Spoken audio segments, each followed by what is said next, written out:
상식은 업, 재미는 덤, 김밥, 장박의 중국 잡학사전입니다. 안녕하세요. 여러분과 함께 오늘부터 중국에 관련된 정치, 경제, 사회문화, 법, 중국어 모든 분야를 함께 상식을 넓히고 지식을 높이는 중국 잡학사전을 시작하게 됐습니다. 네, 어려운 지식보다는 중국에 관심 있는 사람들, 중국어를 공부하는 학생들, 중국에 사업을 하는 비즈니스맨들이 관심 있어 할 만한 중국의 모든 상식들을 모았습니다. 자, 그럼 오늘은 어떤 이야기부터 시작할까요? 네, 오늘은 중국의 폭죽에 대해서 알아보도록 하겠습니다. 폭죽이요? 네, 세계적으로 폭죽을 사랑하는 나라로는 중국을 빼놓을 수가 없는데요. 그쵸. 폭죽이라는 한자를 그대로 풀이를 하면 대나무를 터뜨리다입니다. 중국의 그런 폭죽의 역사를 살펴보면 실세기에 그 수양제 때부터 그 어원이 나오더라고요. 네. 그 영경세시기에 의하면 그 당시에 영경세시기를 인용하면 폭죽의 유래를 알 수 있는데요. 서쪽 깊은 산속에 키가 한 척이나 되고 그리고 다리가 한쪽만 달린 아주 이상하게 생긴 괴수가 하나 살고 있었다고 합니다. 그 괴수 이름이 뭔가요? 그 괴수 이름은 바로 산조라고 해요.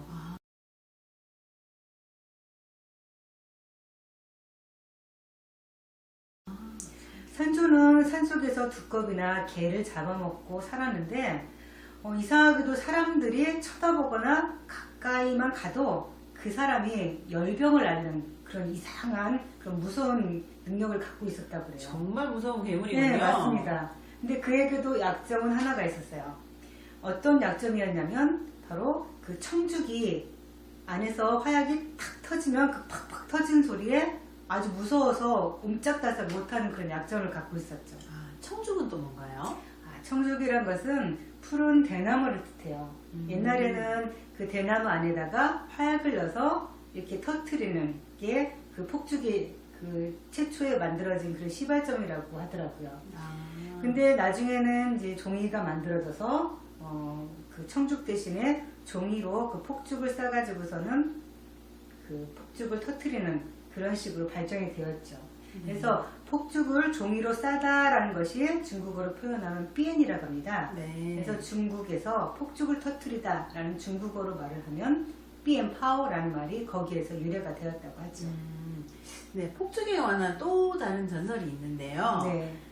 긴 얼굴과 뾰족한 뿔을 가진 니엔이라는 괴물이 살고 있었어요. 니엔이요? 네. 어떤 니엔이죠? 니엔이 우리나라 해년자를 말하는데 중국 발음으로 니엔이라고 합니다. 예. 네, 이 니엔은 평소에 바다 깊은 곳에 살다가 섣달 금음날 밤이 되면 육지로 올라와서 가축과 사람들을 잡아먹었다고 해요. 네, 이 사람들이 니엔이 오기 전에 모두 마을 사람들이 산속으로 도망가서 숨었다고 합니다. 자, 그러던 어느 날 또 섣달 금음날 밤이 되어서 백발노인이 나타나서 하룻밤 재워주면 내가 니엔을 잡아주겠다 라는 제안을 해요. 근데 뭐 백발견이 힘이 있나요? 어떻게 그렇게 할 수가 있을까? 그렇죠. 그래서 마을 사람들은 아무도 믿지 않고 산속으로 다 도망가 버리고 빈 마을에 이 백발노인만 남았습니다. 백발노인이 붉은 옷을 입고 니엔을 기다렸어요. 네. 드디어 니엔이라는 괴수가 나타나자 노인이 니엔을 향해 폭죽을 쏘았고 괴물은 그 소리에 놀라서 그 자리에 꼼짝달싹할 수가 없었습니다. 네. 그때 노인이 문을 쾅 열고 나타나서 하하하 웃으면서 니엔을 쫓아버렸다고 해요. 예. 이게 춘절 폭죽의 시초라고 볼 수가 있습니다. 그 이후에 폭죽을 터뜨리면서 섣달 금음날 밤에 집집마다 불을 밝히고 이 밤을 새우며 새해를 맞았다고 해요. 이게 설날이 중국에서는 꾸어니엔이라고 하거든요. 네. 이 뜻이 뭐냐면 꾸어니엔, 그러니까 니엔이라는 괴수를 문제없이 잘 넘겼느냐라는 뜻에서 꾸어니엔 하오라고 이렇게 인사를 한다고 합니다. 그래서 사람들이 춘절에 꾸어니하오라고 하는군요. 네, 그렇습니다. 오늘 처음 알았네요. 네. 근데 중국에서는 꼭 춘절만 이렇게 폭죽을 터뜨리는 게 아니라 다른 중추절이나 단오절 네. 이런 명절 때도 이렇게 폭죽을 터뜨려서 앞길을 몰아내는 그런 풍습이 있다고 하죠. 네, 그럼요. 그리고 제가 참석했었던 그런 행사들도 가보면 그때 뭐였더라? 결혼식이나 어떤 개업식 그때도 커다란 그런 빨간색의 그런 폭죽을 다다다다다 하면서 터뜨렸던 걸로 네. 기억이 돼요. 큰 소리에 깜짝 놀라셨죠? 네, 굉장히 그 소리가 네. 놀라가지고 아주 정말로 아까 말한 그 니엔하고 산조가 도망갈 정도로 네. 이렇게 엄청난 소리가 이렇게 났던 그런 기억이 나는데요. 네, 맞습니다. 중국의 요란한 소리를 통해서 폭죽의 요란한 소리를 통해서 네. 불미스러운 일을 없애고 복을 얻고자 하는 바람의사라고 합니다. 아, 그렇군요. 그러면은 제가 알기로는 그 폭죽이 전 세계 90% 이상을 중국에서 생산을 한다고 하는데요. 그 중에 또 80%가 중국에서 소비를 하고 있고요. 네, 이렇게 정말 중국의 폭죽 사랑은 말씀하신 대로 진짜 증명이 되네요. 이런 네네. 소비량이 있어서. 네, 중국인들의 폭죽 사랑은 정말 말로 설명할 수 없을 만큼 대단한데요. 네. 이런 폭죽 사랑은 많은 문제를 일으키기도 합니다. 어떤 문제를 일으키나요? 특히 춘절 기간에 폭죽으로 인한 화재가 많이 발생되는데요. 아. 이로 인한 사상자뿐만 아니라 예. 쓰레기와 심각한 대기 오염 문제도 있어요. 예를 들자면 2016년 베이징에서 춘절 기간 동안 나온 폭죽 쓰레기가 평균 400만 톤에 달하고 있다고 합니다. 400만 톤이나요? 이걸 치우기 위해서 환경미화원 5만 6천 명과 청소차 4천 대가 동원되었다고 해요. 역시 대륙의 규모입니다. 네. 엄청납니다. 네. 근데 이제 이런 대기 오염이나 환경 오염의 문제도 있지만 그 과소비의 문제도 굉장히 큰 문제라고 사회적인 문제라고 그러던데 네, 그렇죠. 제가 알기로는 그 뭐 저렴한 화약만 해도 거의 뭐 1,000위안, 2,000위안 우리 돈으로 네. 한 거의 평균 20만 원? 네네. 비싼 거는 뭐 몇백만 원이나 한다고 하는데 네, 맞습니다. 근데 제 친구들이 대학을 딱 졸업해서 그 월급을 받으면 초봉이 한 4,000위안?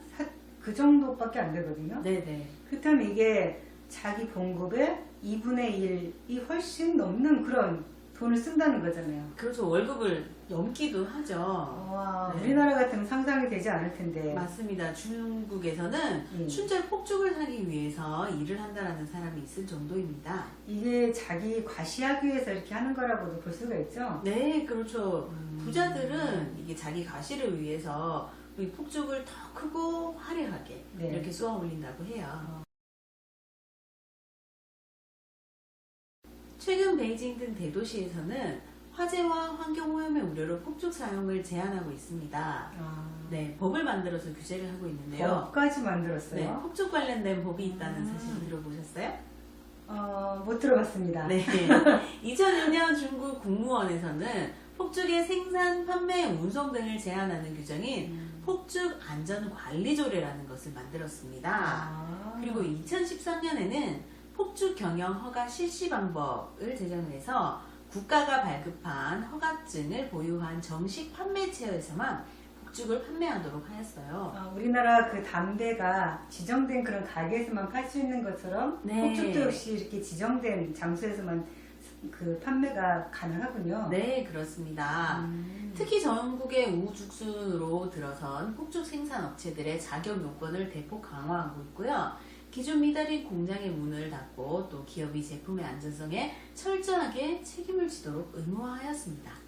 그러면은 이렇게 실명제도 실시하고 있다고 저는 이제 들었어요. 네, 작년 베이징에서 폭죽에 관한 실명제를 처음으로 실시했습니다. 네, 그래서 보통 1월 30일에서 2월 9일까지 네. 이렇게 폭죽을 구입할 수 있는 그런 날짜가 정해져 있다고 하고요. 네, 작년에는 열흘 동안 오픈했습니다. 그 춘절 때 너희들이 폭죽을 재미있게 폭죽놀이를 하세요, 여러분들. 그런 의미에서 그 기간에 판매를 하는 거군요. 네. 근데 우리나라 그러니까 마스크 공적 판매처에서 네. 마스크를 파는 거나 거의 비슷하다고 볼 수 있는데 근데 굳이 우리나라는 이게 전염병 때문에 그렇지만 중국은 왜 굳이 요거를 실명제까지 할까요? 이는 만약에 안전 문제가 생기면 구매자를 추적해서 처벌을 하기 위한 것으로 보이고요. 예전에는 폭죽을 쉽게 살 수 있었다면 지금은 그 기간만 살 수 있기 때문에 이 대기오염이라든가 환경오염을 줄이고자 하는 중국 당국의 어떤 그 의무적인 역할로 보입니다. 아, 그래서 북경의 그 5관 이내에서는 폭죽놀이를 금지하고 있는 그런 이유가 되는군요. 네, 그렇습니다. 아. 일단 폭죽을 둘러싼 논쟁은 계속적으로 발생하고 있는데요. 폭죽놀이라는 전통 문화를 법으로 규제하고 처벌한다는 것은 너무 가혹하다는 의견이 있습니다. 그렇죠. 자기들의 풍속을 법으로서 금지한다는 것은 어떻게 보면은 조금 국가에서 정부에서 좀 무리한 그런 규제다라고도 볼 수가 있고요. 네, 그렇죠. 이거는 지나친 정부의 공권력 행사라는 지적이 일반적인데요. 네. 폭죽 없는 춘절을 중국인들은 상상을 할 수도 없어요. 그렇죠. 저도 상상이 안 됩니다. 네, 저도 그렇습니다. 그래서 중국인들은 새로운 대안을 만들었습니다. 오염 물질 배출을 줄인 전자폭죽이 나와서 인기몰이를 하고 있다고 합니다. 아, 전자담배 같은 전자폭죽인가요? 네, 전자폭죽입니다. 아, 그렇죠. 이렇게 그 전자로 사용하게 되면 이제 중국 정부에서 우려하고 있는 그런 화재나 어떤 불상사가 일어나지 않을 것이고, 그리고 또 이산화황이나 오염물질이 배출되지 않기 때문에 뭐 대기오염에도 뭐 큰 영향을 미치지 않을 것 같네요. 네, 그렇습니다. 내부 압력으로 소리와 또 성광을 나타내고요. 또 이 녹음한 소리를 통해서 폭죽 소리라든지 음악 소리도 나타낼 수가 있습니다. 터지는 그런 형태도 더욱더 다양하게 만들어지거든요. 그렇죠. 예. 뭐, 소리도 뭐 굉장히 더 네. 다양하다. 네. 뭐 폭죽처럼 팡 터지는 소리도 날 뿐더러 네. 이런 그 젊은이들이 좋아하는 힙합이나 뭐 네. 최신 뭐 어떤 음악들이 이렇게 나올 네. 수 있다고 네. 가능하다고 하니까 젊은이들한테 인기가 많이 있다고 이제 합니다. 네, 저희도 내년 설날에는 한번 구매를 해볼까요? 아, 그래 볼까요? 네. 아, 오늘은 폭죽에 대해서 이렇게 이야기를 해봤습니다. 어떠셨어요? 저희들이 다음에는 더 알차고 새로운 그런 중국의 잡학사전을 만들어 보도록 노력하겠습니다. 오늘 저희가 준비한 내용은 여기까지입니다. 여러분, 다음 시간에 봐요. 만나요.